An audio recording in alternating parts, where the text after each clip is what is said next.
The day I found out I was pregnant, Raina posted a marriage certificate on Facebook with the caption, "The CEO who swore never to marry broke his vow for love. I'm the happiest woman in the world." The name Ethan on the red paper pierced my eyes. I quietly liked the post. The mistress broke down and deleted Facebook, but Ethan called me, yelling, "Raina just wanted the certificate. You're still my wife, don't make a big deal out of it."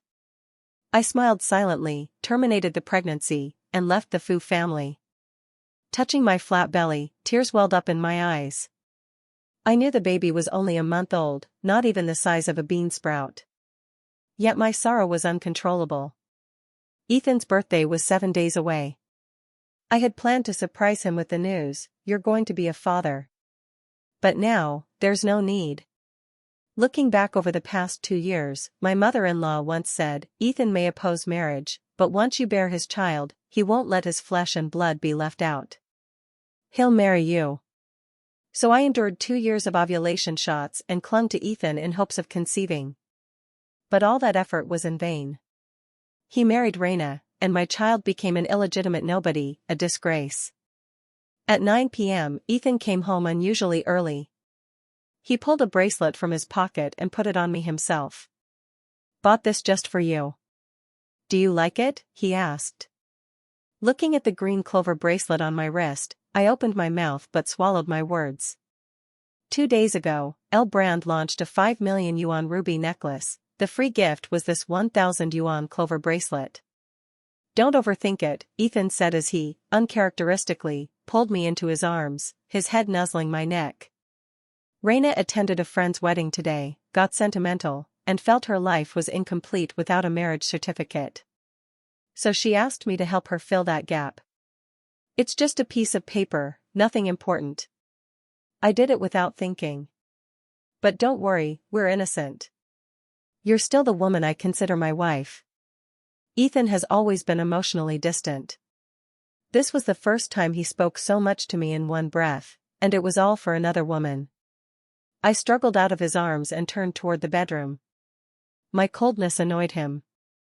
He raised his voice and shouted, "Joelle, I was honest because I respect you. But your jealousy is truly disappointing. I've already bought you a gift as compensation. If you keep this up, don't expect me to cooperate on baby making this month," he snapped, slamming the study door.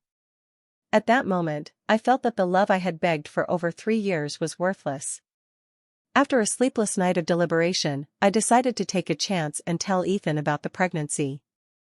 But I searched the whole villa, he was nowhere to be found. So I opened my phone and looked at Raina's Facebook. At 7 a.m., she posted, "I said I wanted crab roe buns. You came at 4, cooked at 5, did everything from cleaning the crab to kneading the dough yourself." I won't say who was moved. All hope in my heart was extinguished. I took a taxi to the hospital. In 30 minutes, I ended the pregnancy I had spent 2 years achieving. After that, I went to the bridal shop to cancel my appointment, only to run into Ethan adjusting Raina's low-cut gown. "Are you stalking me?" he asked angrily, his furrowed brow full of impatience. Raina pretended to be fierce, slapping his hand away and glaring. "How can you talk to your wife like that? You're just acting as an NPC for my bridal shoot. Joelle isn't petty, how could she stoop so low over something this trivial?" I nodded perfunctorily. "You're his wife. Whatever you say is right." I turned to leave, but Ethan grabbed my wrist. "What's with the sarcasm? Raina and I are clean, I've said it how many times now?" Thinking about how these hands were just on Raina's chest, I felt sick. I struggled and slapped them away. Suddenly, Ethan let go. I fell backward, hitting my abdomen on the table, pain so intense it made cold sweat pour. Raina pretended to scold Ethan, then squatted down to help me, but before her hand even touched me, she suddenly fell to the ground. "Ah. Sister Joelle, I was trying to help you out of kindness, how could you treat me like this?" Ethan scooped up the tearful Raina, his cold, sharp gaze cutting toward me. "If Raina's hand is ruined, I will never forgive you," he said, striding away with her in his arms. But it was clearly Raina who had scratched her palm with the diamond on her wedding dress. At this moment, I felt relieved to have lost the baby. How could a man blind to reason, who gave all his concern and favoritism to another woman, ever be a good father? That evening, a photo suddenly appeared in the group chat. I clicked it. Ethan was holding Raina in his arms, watching with concern as a doctor treated her palm. I recognized the doctor. It was Leo, one of Ethan's close friends. The group chat soon exploded with excitement. Back with your first love, huh? Thought that marriage certificate was photoshopped, turns out you really got the girl. Congrats, wishing you kids soon. Guess that whole no marriage act was just you waiting for her all along. So loyal, you deserve a wife. Leo chimed in, I've always said Ethan and Raina were a perfect match. After so many years apart, they finally made it. I advise all the random strays to know their place and stop interfering. Someone joked, Joelle's face and body aren't bad, keep her as a mistress and enjoy both worlds. What a waste to throw her away. If Ethan's tired of her, he can pass her to me. I've already got 3, I can handle one more. I had joined this group pretending to be a playboy, no one knew my real identity. But it let me uncover Ethan's true thoughts. He feigned anger and said, Joelle may not match up to Raina in any way, but she's still my woman. Watch your mouth. Leo diverted the topic with a joke, now that the papers are signed, time to hit the road, tie your first love down with a baby. Ethan replied, mind your own business. Minutes later, Ethan's need to show off emerged. He posted a photo of a bedspread covered in red dates and longans with the caption, tonight. The group exploded, those playboys flooded the chat with advice on how to ensure conception. I closed my eyes, no longer able to stomach the filth on the screen. An hour later, Ethan simply posted, nailed it. My heart sank into despair. I uploaded a photo of my positive pregnancy test alongside the abortion record to Facebook, captioned, no fate, then goodbye. The first to like it was Raina's alt account. Then she posted a new status, self-awareness is a virtue. Like a triumphant rooster, she couldn't wait to announce her victory. Not long after, my phone rang. It was Ethan. I declined the call without hesitation, thinking he might call back to pester me. But I waited over half an hour, and he never called again. I smirked bitterly at myself. What were you thinking, Joelle? Tonight is the wedding night he's dreamed of for years. Did you actually expect him to leave his beloved and come back to you? Letting go of my final hope, I began packing. I threw out the couple's mugs, cut up the tie I had gifted him, and locked away all jewelry not bought with my own money. In the end, I barely filled 2 suitcases. At dawn, I stood by the door waiting for a ride, but an unexpected guest arrived. Ethan stepped out of his Maybach, furious, and kicked over my suitcase. Joelle, are you insane? That was my child. Who gave you the right to abort without telling me? That was my flesh and blood too. I couldn't help but laugh at his sudden burst of moral righteousness. As I bent down to pick up the suitcase, he grabbed my shoulder, forcing me to meet his gaze. The marriage certificate is just a piece of paper. I've told you, you're still Mrs. Fu. Houses, cars, money, you can have as much as you want. Why are you being so stubborn? I slapped him hard across the face, his head snapping to the side. You're still lying to me at this point? What, do you plan to wait until your child with Raina is born before admitting you had an affair? Ethan's pupils trembled, and he stammered subconsciously, I didn't. I shot him a contemptuous glare, coward. You did it but won't admit it. With that, I pushed my suitcase and walked out. This time Ethan didn't try to stop me. He just yelled behind me in anger and humiliation, without me, you'll never be a rich wife again. As if I'd care. I'm an orphan, without any family. Fortunately, my best friend Tina took me in.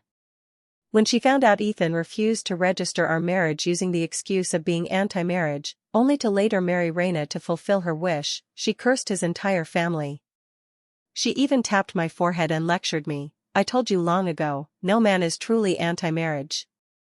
Saying that only means he has someone else in his heart and doesn't want to let go of what he already has. He wants it all. You loved that scumbag too much, and that's how he deceived both your body and your heart. Her words struck a nerve, and I finally broke down, hugging Tina and crying my heart out. Yes, I had chased Ethan like a love-struck fool for 3 years, and met his parents for 2. I thought that if I just stayed by his side, one day he'd see my worth and make room for me in his heart. But I clearly underestimated the power of a man's first love. One word from Raina erased 5 years of my effort. Tina held me tenderly and comforted me. We women must know when to let go. Never sacrifice yourself for a man. Honestly, it's lucky you never got the marriage certificate. At least you're spared from having a scumbag ex-husband and the hassle of divorce. I sniffled and replied, that makes sense. Worried about my health, Tina insisted I stay at her place to recover. Over a month later, once I was fully healed, she finally agreed to let me move out. But I didn't expect Ethan to knock on my hotel room door as soon as I moved in. Had enough? If so, come back with me. I ignored him and tried to close the door, but he suddenly wedged his arm in. His tightly furrowed brows relaxed slightly when they met my cold, distant gaze. For a moment, neither of us said a word. Just when I thought his stare might pierce through me, Ethan finally spoke, I'm sorry about the baby. Raina didn't mean any harm, and marrying her was just a moment of impulse. If you don't believe me, I can have her explain it to you. I agreed to Ethan's request, not because I still loved him or wanted to reconcile, but because I was curious to see how he would twist the truth. After all, for the past 5 years, Raina always had stomachaches or headaches on my birthday to lure Ethan away. On our anniversary, Chishi festival, Valentine's Day, on any meaningful occasion, Ethan would rush over to her the moment she beckoned, eager to be her lapdog. Ironically, the most romantic and undisturbed day in our 5 years together was the day we got engaged. The backyard of the Fu family estate was filled with blue roses that Ethan had personally planted. On the day they bloomed, he placed a diamond-studded crown on my head and led me to meet his parents. He knelt on one knee, slipped a ring on my finger, and placed a reverent kiss on the back of my hand. That day, Ethan's gaze shone brighter than the sun, etched into my memory ever since. On the appointed day, I took a car to Yulong Bay. The villa there was Ethan's birthday gift to Raina. Raina is a woman with financial means, which gave her confidence. But Ethan never gave me anything expensive, always claiming that love shouldn't be measured with money. Entering the living room, I saw Raina seated on the couch, wearing that $5 million necklace. Ethan gestured for me to sit and poured me a cup of tea. Just as I raised it to drink, a heavy photo album landed in front of me. Raina smiled and said, when friends heard we got married, they mocked me and said I was lying. So, I had no choice but to drag Ethan on a honeymoon. If we're going to act, we must go all out, right, Joelle? I flipped through the album, from Sonia to the Maldives, then flying to Antarctica to see penguins. Ethan, who never liked traveling, accompanied Raina around the world. He showed no concern for me while I was recovering at Tina's. Although I had given up on him, I couldn't help but feel a pang of sadness. Closing the photo album, I spoke calmly, weren't we supposed to talk about the marriage certificate today? Why bring up all this irrelevant nonsense? Raina's expression stiffened. Meeting Ethan's urging gaze, she forced a stiff smile and reluctantly muttered, Ethan's right. He only did it to satisfy a moment of impulsive desire of mine. Ethan nodded in agreement. Once Raina's friends stop paying attention to this, we'll proceed with the divorce. Then he reached for my hand. As compensation for the child and you, if you still want to get married then, I'm willing to. Sorry, I interrupted, you won't get that chance. No sooner had I spoken than a tall, handsome man walked in. Long time no see. It was Miles, the only son of the Mu family. He was also Ethan's longtime rival, and Raina's unattainable crush whom she had pursued fruitlessly for 8 years. Miles, what are you doing here? Raina's eyes lit up, and she rushed to him with a radiant smile. Weren't you starting a company abroad and not planning to return? Miles took 2 steps toward me and said flatly, don't call me brother. I'm an only child. If you keep making things up, I won't hesitate to sew your lying mouth shut, and follow it with a legal notice. Back then, Ethan had failed to win over Raina because of Miles. Now that he had finally gotten his first love, she still ran eagerly to Miles the moment he appeared, making Ethan burn with jealousy. But Raina couldn't stand seeing anyone treat her white moonlight coldly. She shot Ethan a glare and barked, "He's a guest. Go make tea." Miles likes long jing, so you, Ethan's temple twitched in anger, and he spat out his words through clenched teeth. Ignoring Ethan's fury, Raina squeezed between me and Miles. "Miles, how long will you be staying this time? Are you free tonight? I could cook for you." Miles bypassed her endless chatter, walked over to me, gently took my hand, and interlocked our fingers. "I have a wife. The rest of you, stay away." Raina's eyes widened in shock.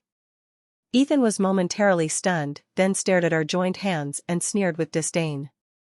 "Joelle, even if you're mad about me and Raina getting married, there's no need to grab some random guy and tell such a pathetic lie just to satisfy your pride." "Fine. Considering how madly you're in love with me, I'll give you one more chance.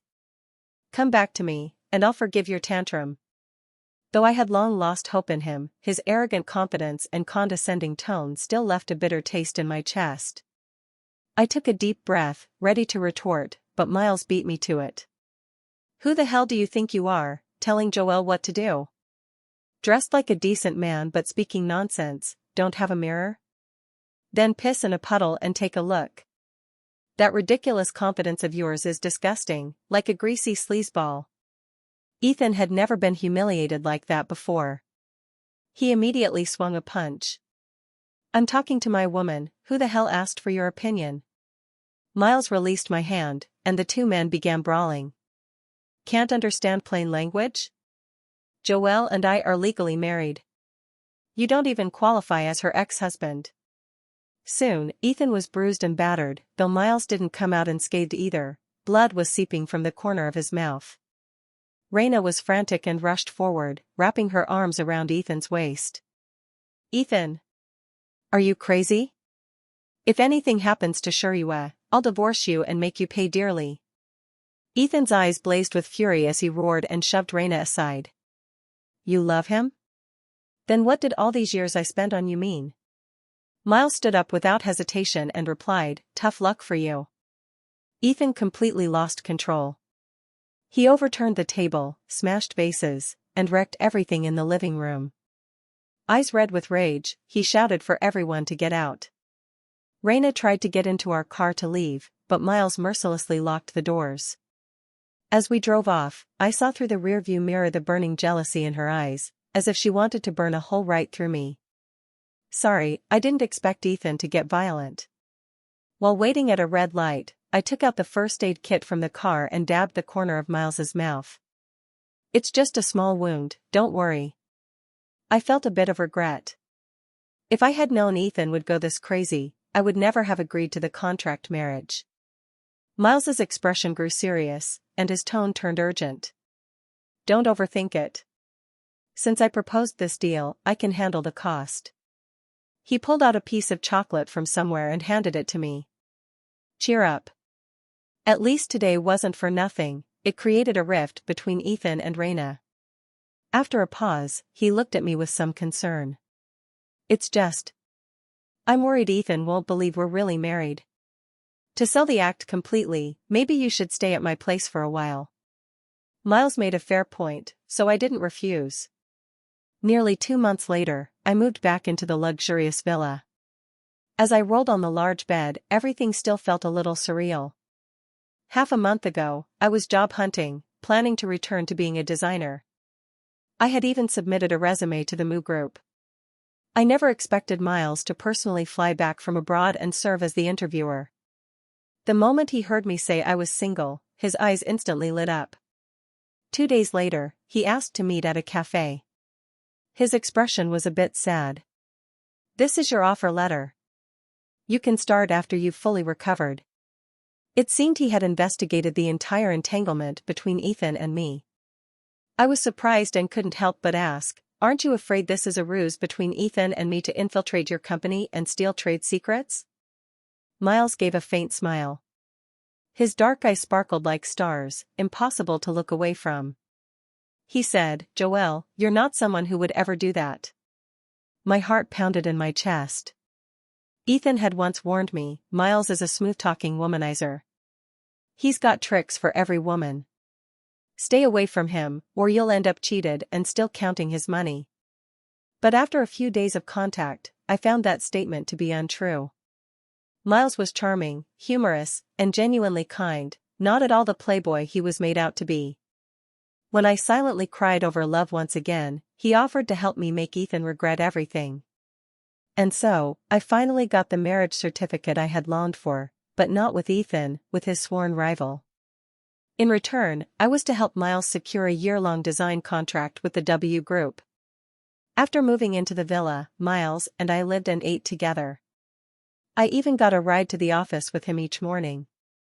But just a few days in, while shopping alone, I was suddenly cornered by 2 bodyguards and escorted into a car. Seeing Ethan's scowling face glaring at me, I felt irritated. "What is it? Can't I find you even if there's nothing?" I rolled my eyes. "You're already married. Keep your distance from other women." "Joelle, I told you, that was just helping out." "The one I love is," "Cut it out," I interrupted him, pulling up the chat logs and photos from his wedding night with Raina and shoving them in his face. "During the wedding night, weren't you happy?" Ethan's Adam's apple bobbed nervously as he almost spoke. "No need to explain, it's your unforgettable first love, your white moonlight. I'm happy for you that you've become a real couple. Don't worry, I've lost my child. You don't need to worry about anyone taking your inheritance." My sarcastic tone stung Ethan deeply. He grabbed my hand, his tone urgent. "Joelle, I swear, the person I've always wanted to spend my life with is you. If you had told me earlier that we were having a child, I would have never agreed to Raina's request. Yes, I'll go divorce her now, and then we—" I pried his fingers apart one by one, coldly saying, "Stop wasting your effort. I've already registered my marriage with Miles. Haven't you already confirmed this fact after having someone follow me for days? Why deceive yourself?" Ethan's eyes were filled with pain as he grabbed my sleeve, trying to hold me back. "Joelle, you must have been deceived by him. I can hire a lawyer to help you file for divorce." "Don't." I rejected, saying, "Miles' appearance, character, and family background, he surpasses you in every way. He doesn't have any lingering first love. I'm with him willingly. Since we're both married, stop disturbing my life from now on." After saying this, I left the car, leaving Ethan staring at me with murderous intent. When we got back, Miles told me that Raina was causing trouble with a divorce. No wonder Ethan had humbled himself, trying to win me back. It turned out that his first love had abandoned him again, and that's when he remembered my worth. I chuckled to myself, put down my pen, and handed Miles the new product design sketch. After looking at it, he applauded enthusiastically. "It's true, men only influence how quickly you pick up your pen." I suddenly became curious. "Had you seen my work before?" "Of course," Miles said nostalgically, "at the university graduation exhibition. That's when we first met." I was surprised, but why didn't I remember? Miles sighed, "You were so infatuated with Ethan back then, pursuing him boldly and passionately. You were so dedicated that even the HR department of Mushy couldn't pull you away." I was at a loss, a little guilty. "Don't worry, the love-struck brain is gone. Tomorrow's W family banquet, I will definitely win." But I didn't expect Ethan to show up at the event. Raina, dressed in a glamorous outfit, was by his side. "Miles, do I look beautiful? Can I have a dance with you?" Miles smoothly turned away, avoiding Raina's attempt to grab his hand. Despite being rejected, Raina didn't give up. Throughout the event, she kept trying to harass Miles at every opportunity. Finally, when the brand representative announced that Mushy had been chosen as their partner, Raina raised her wine glass and smiled in front of the camera. "Congratulations, Miles. May I have the honor of sharing a drink with you?" Miles couldn't refuse and reluctantly agreed. Amid the glamorous atmosphere, the tension reached its peak. Ethan pulled me to the balcony, took out a large pink diamond, and said, "Joelle, come back to me. The last 2 months were my mistake, and I hurt you. After you left, I realized how dull and painful life is without you. Don't worry, I've signed an agreement with Raina, and in 10 days, I'll have the divorce certificate. Then we." "Are you sick?" I interrupted his heartfelt confession. "Am I some cheap person, summoned when you want, discarded when you don't? You didn't cherish me when you had me, and now you regret it. But there's no medicine for regret in this world. A broken mirror can't be put back together.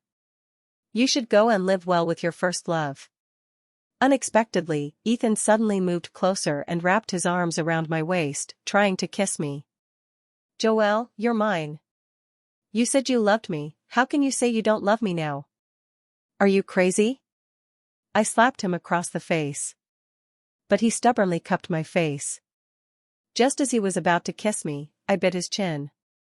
Ethan winced in pain and finally let go.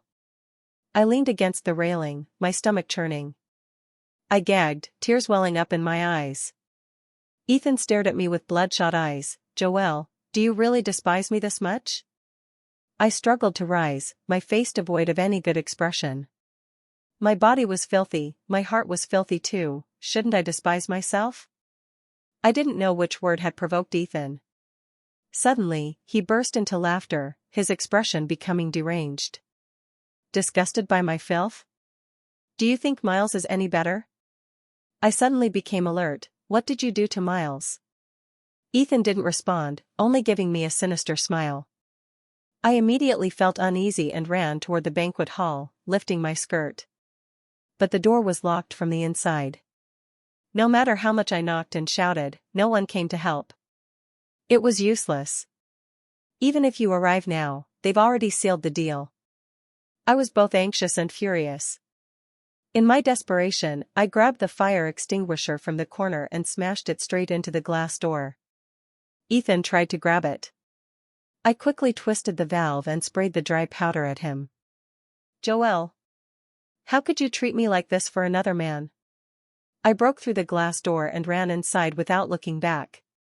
"Whether you live or die, it's your own fault."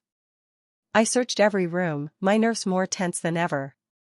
Finally, when I opened the last door, I saw Miles. His left arm was bleeding heavily, his white shirt stained red, and he was panting against the wall, his hair wet with sweat, sticking to his forehead. Raina was lying on the bed, a large bump on her forehead, her hand still in the motion of undressing. When Miles saw me arrive, he said only one sentence, "I didn't touch her." Then he collapsed, his eyes glazed over. I was startled and quickly went to support him. I then noticed he was holding broken pieces of an ashtray, his arm covered in cuts. I called an ambulance and reported to the police. After staying at the hospital all night, Miles finally regained consciousness. "Joelle, I didn't." I pressed down on his shoulder as he tried to sit up. "The footage from last night has already been handed over to the police. Miles, you've maintained your innocence." Raina drugged him, preparing to force herself on him, which completely enraged Miles. No matter how much she cried out in sorrow, Miles insisted on settling things in court. Ethan wasn't in a much better situation. Not only did he fail to secure the W family's order, but his actions of forcibly kissing me that night also made him the target of Miles' relentless attacks. His performance and stock prices plummeted, leaving him in a dire situation. Our next meeting was at a social event. I sat next to Miles, watching Ethan drink himself red-faced as he tried to secure a new project, begging for a deal. But it was still easily intercepted by me. "Joelle, do you have to follow Miles and push me to the brink?" Outside the restroom, Ethan blocked my way. Whether it was from drunkenness or pretense, his eyes were red at the corners, and he looked extremely aggrieved. "I've already divorced Raina, and I didn't really do anything to you that night, so why can't you let it go?" I couldn't help but laugh at his robber-like logic. "Your incompetence in hiring a satisfactory designer for the client has nothing to do with me. We've been together for 5 years, can't you give me even a little bit of courtesy?" You expect me to tolerate you playing both sides, marrying your mistress and turning my child into a bastard? Ethan's throat clenched, and he fell silent. Raina was released from prison because she was pregnant. My former mother-in-law was very pleased and, regardless of her divorce from Ethan, insisted on bringing her back to the Fu family to rest and nurture the baby. But at this point, Raina hated Ethan. She blamed him for marrying her recently, which caused her to miss the best opportunity to pursue Miles. She also blamed him for the drugging plot that got her imprisoned. So, she spent her days causing havoc at the Fu family. She smashed bowls, threw papers, set fire to the kitchen. The house was in complete chaos. My former mother-in-law was so stressed that she suffered a brain hemorrhage and nearly died on the operating table. She finally gave up on having Raina bear her grandchild. She gave Raina 50 million and sent her out of the city. Raina agreed up front, but immediately used the money to buy a car. At that moment, I had just exited the office with Miles and Ethan. The Mu Corporation had acquired 30% of the Fu Group's shares, and we had just signed the contract. As we descended the stairs, Ethan gnashed his teeth in fury. Snatching orders, stealing my wife, taking my shares. Miles, are you a goddamn bandit? Don't be ridiculous, Miles replied with a cold smile. I'm the one who married Joelle. What kind of ex-husband do you think you are? Ethan gritted his teeth. What are you so smug about? Marriage can end in divorce. If you swing the hoe well enough, no wall is too strong to break. Miles's face darkened, and the two started bickering like petty rivals. My head throbbed from the noise, and I quickened my pace to walk away. Just then, an unexpected turn occurred. The Fu Group's glass doors were flung open, and a black car sped directly toward me. My eyes widened, and my mind went completely blank. By the time I reacted and tried to flee, the car was less than a meter away. Before I could scream, a strong force shoved me aside.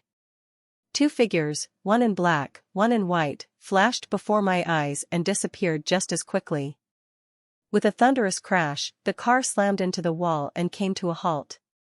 I struggled to sit up, seeing only a haze of red.